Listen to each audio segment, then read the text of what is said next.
Okay, so now we are on the bus and we're on our way to the TPP conference for the Bernie Sanders campaign.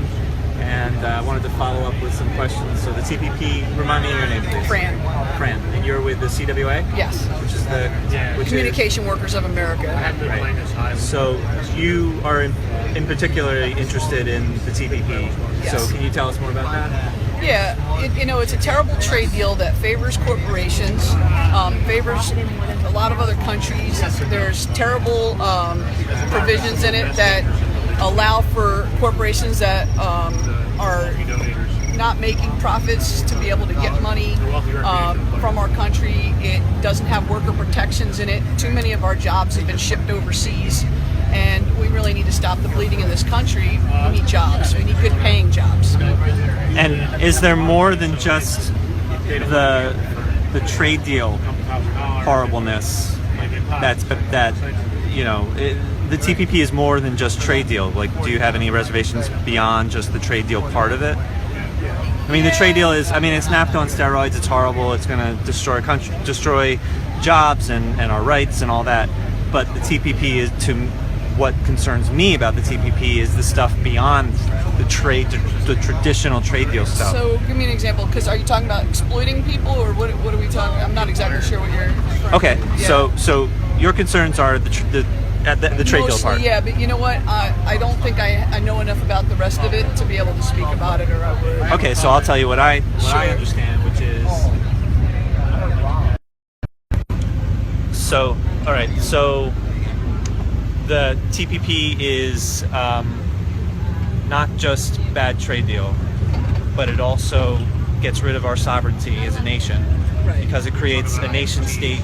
It creates a super government, just like in the EU. The European Union is above.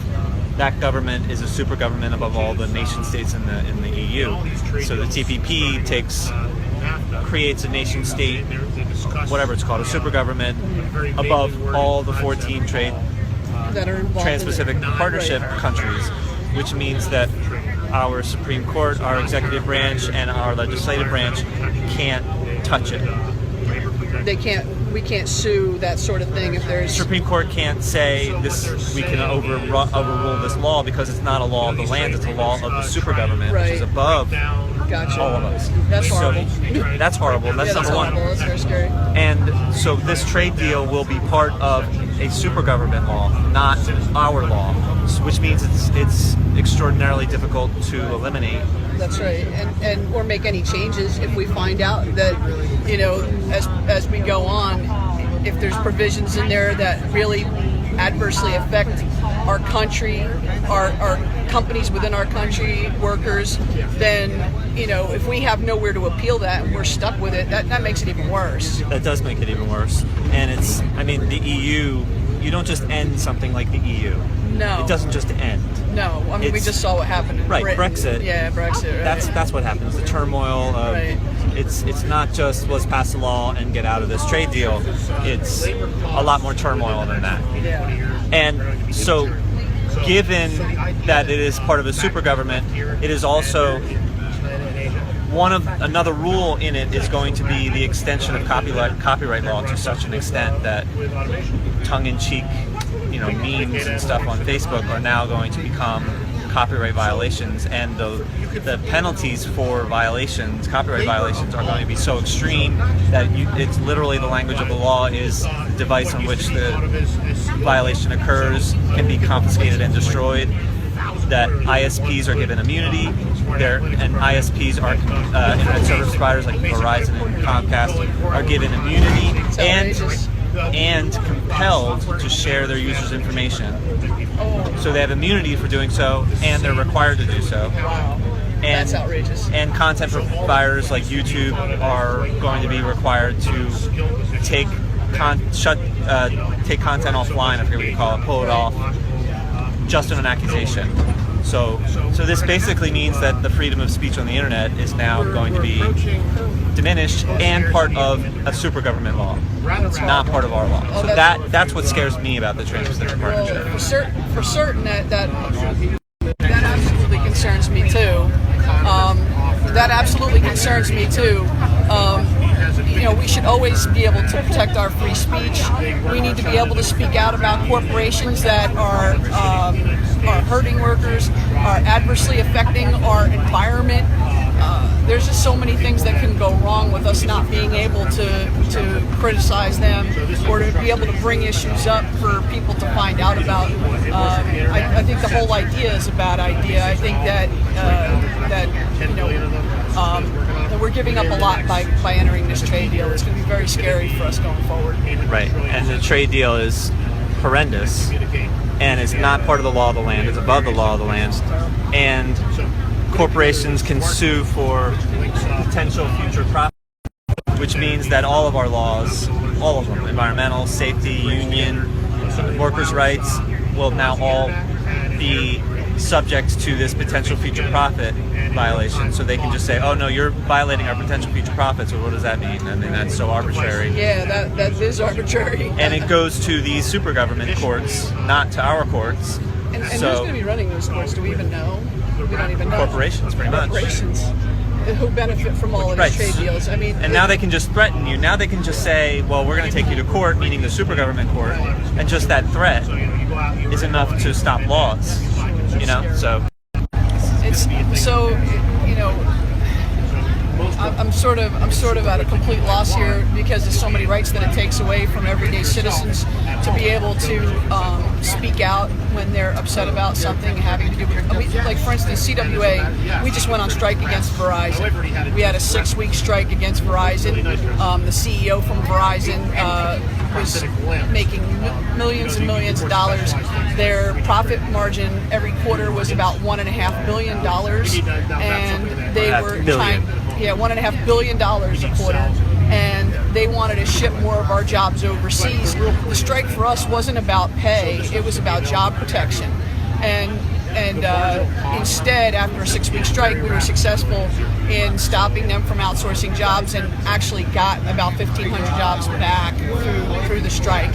And with I don't remember the specifics, but I remember that you guys really won something substantial. Yeah, it was getting jobs back is in this economy and environment is a really big deal, and that's what the whole thing was about. We want to have good paying jobs that we keep in our country, so that people can make middle class living and be able to provide for their families and put their kids through college. And it sounds like with the TPP, it's going to really get in the way of that. I think that we're going to be seeing more jobs get shipped overseas, and we're not going to be able to do anything about it. It's very scary. Yeah, pretty much everything you said, and the biggest thing for me is that if these laws become part of the super government, particularly the internet freedom of speech, copyright stuff, then that means that, well, how did Bernie Sanders have the success that he had? Despite the corruption, despite the questionable stuff, despite everything against him, he still got 46% of the vote. So how well would he have done without the corruption? We will never know. But why did he have the success that he did? Why? What gave him that success? Well, the internet. I mean, being able to use social media.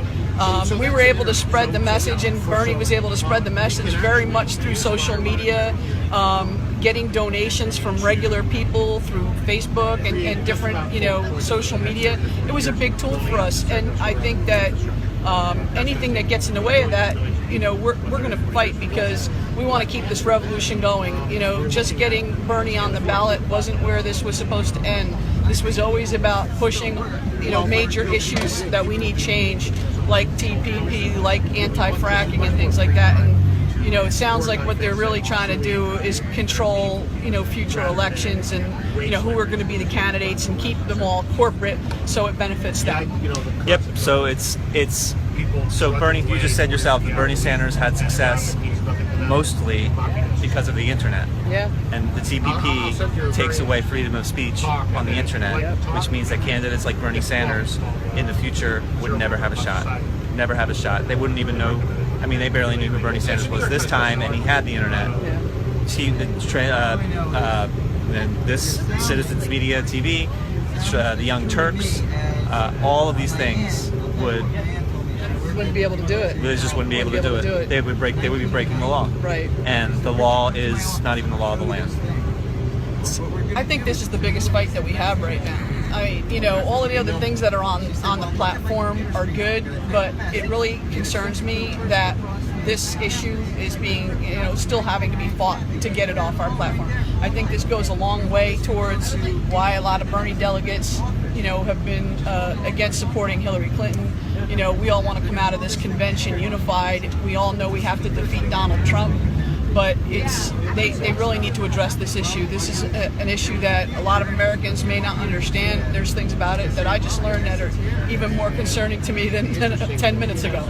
So I think that if we don't get that message out, you don't even know about it, right? And I think I think this is the kind of thing where we really got to use our social media to get the word out so people understand it better. But I think that this makes our fight even more important while we're here at the convention. Right. So the TPP. Okay, so with campaign finance, until you get money out of politics, you can't do anything. Nothing matters. Can't do climate change. Can't do, anything. I totally agree with you. And if you can't get rid of the TPP, then you can't even touch campaign finance. No, it'll never happen.